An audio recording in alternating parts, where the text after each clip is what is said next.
Hello, everyone. My name is Cameron Ducker, and today I will be presenting on the Mahanoy Area School District versus BL. And this case was in 2021 and is a freedom of speech case, which is in regards to balancing student free speech as well as school authority. As we go into the facts of this case, I will be discussing the Supreme Court ruling of it, which has important implications in regards to student free speech and the rights of a student as it comes to speaking off campus in regards to this case specifically on an app like Snapchat and the authority of schools to regulate such off campus speech. So, as we go into the facts, BL is a high school student who was suspended from her school's cheerleading team for posting profane Snapchat messages that criticized the school as well as the other members of the cheerleading squad. This message, of course, was posted off campus and outside of school hours on Snapchat, as we said before, and BL then sued the school district, arguing that the suspension violated her First Amendment rights.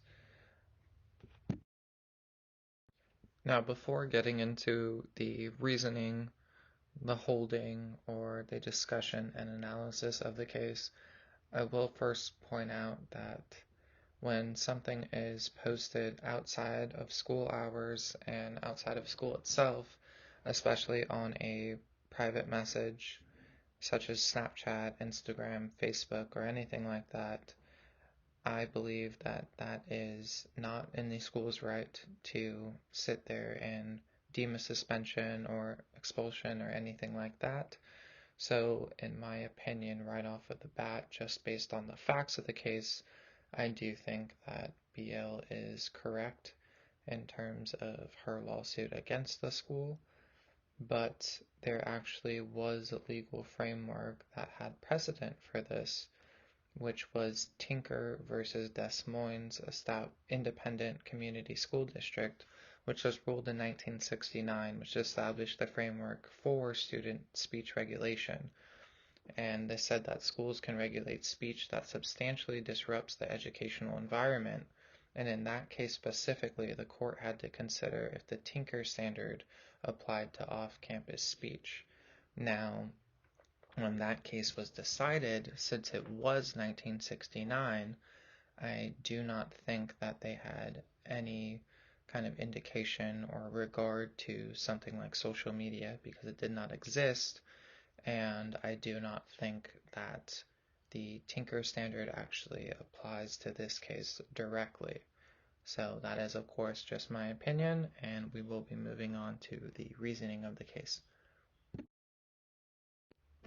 So, for the reasoning of the case, as I just mentioned, the court did apply the framework which was established in the Tinker versus Des Moines Independent Community School District case, which was decided in 1969, and that allowed schools to regulate speech that substantially disrupted the educational environment.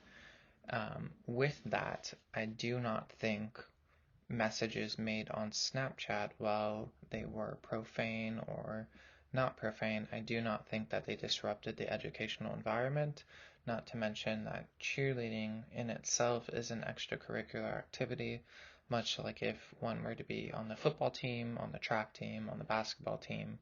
It is not something like being in a math class and someone's disrupting your educational learning environment.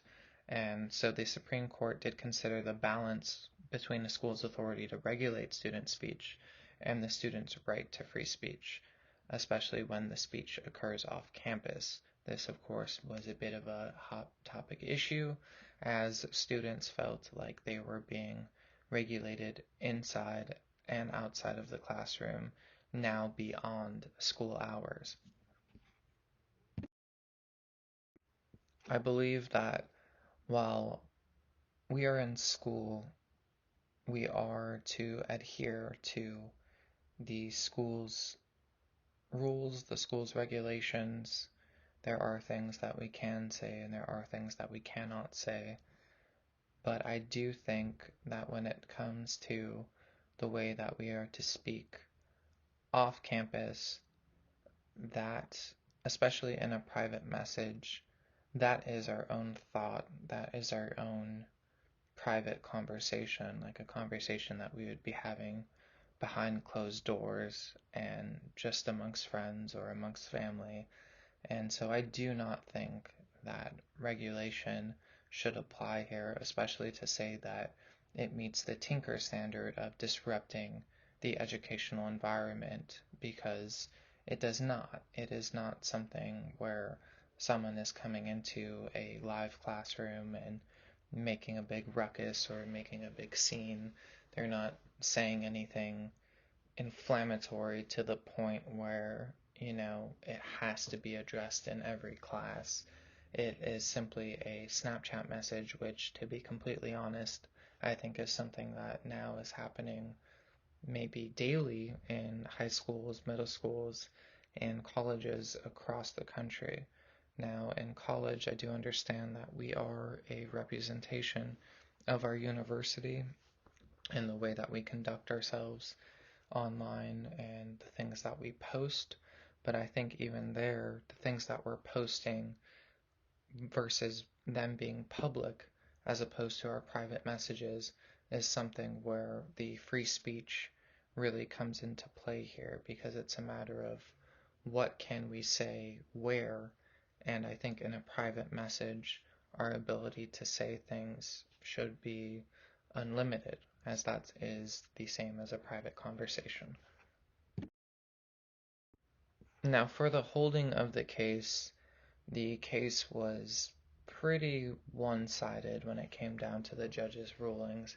It was a 8-1 decision, and the court ruled in favor of BL, the student, holding that the school district did in fact violate her First Amendment right. The court noted that while schools have some authority to regulate off-campus speech, this authority is limited. The majority opinion written by Justice Breyer emphasized that BL's speech did not cause substantial disruption or interference with the school's educational mission.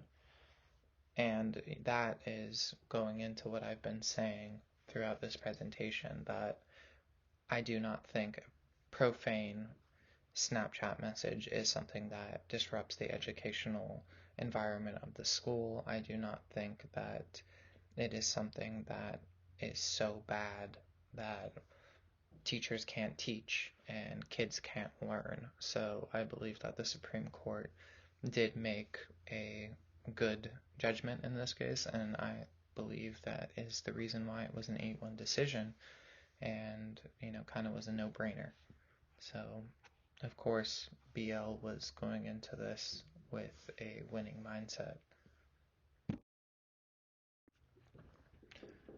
I do think that students should be aware of their free speech rights and the limitations of school authority. Off-campus speech is generally protected, but there are exceptions for speech that causes substantial disruption or interferes with the educational mission.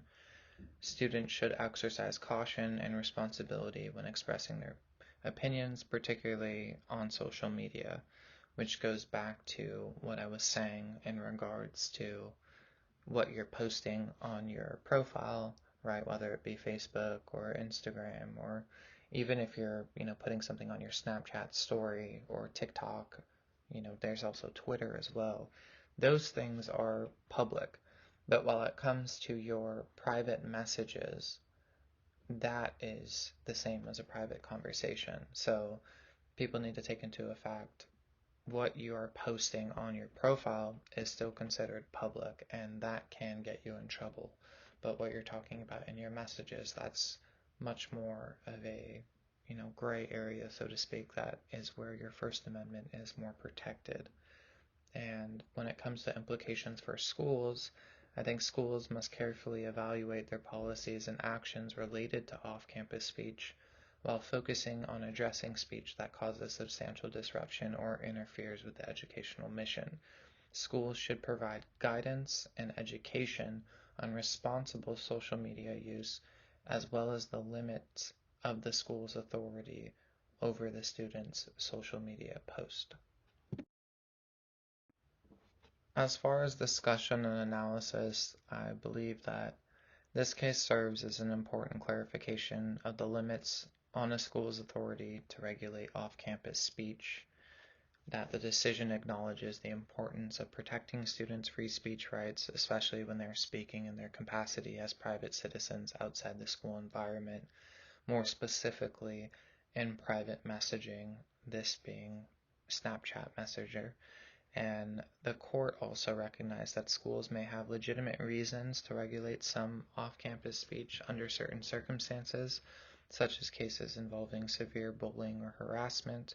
But the decision in Mohani Area School District versus BL provides a more nuanced understanding of the balance between students' First Amendment rights and schools' interest in maintaining a safe and orderly learning environment.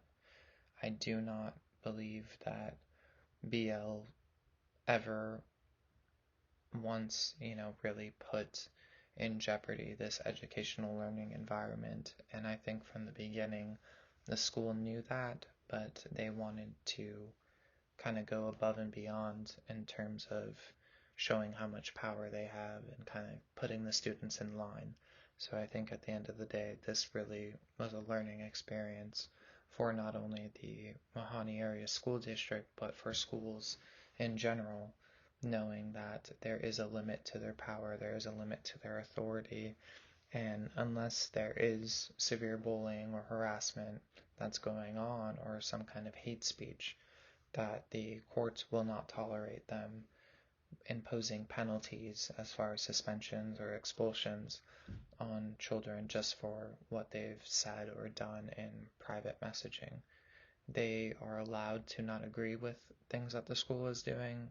They're allowed to not necessarily like their teams or their classes, and they are allowed to express that. That is our First Amendment right, and that is a part of free speech. Overall, I think that both students and schools must adapt to this new legal landscape that we're in, especially having social media. I think it sets a much more current standard when it comes to cases deciding students' free speech than the Tinker case did, as it's not 1969 anymore, and we do have social media, which did not exist back then. I think both students and schools need to understand their rights and responsibilities regarding off-campus speech, and I believe it is very important for schools going forward to give a general guideline of what students can and cannot say, as well as what the school will do in terms of disciplinary action, as it's better for the students to know beforehand and maybe have them sign a contract or something like that, so that way both parties understand one another going forward and we understand the limitations and how far things can go if there were to be disciplinary actions. I thank everyone for listening to my presentation, and I hope that you enjoyed it, and I hope that you learned something. So thank you everyone, and hope you have a great day. Thanks.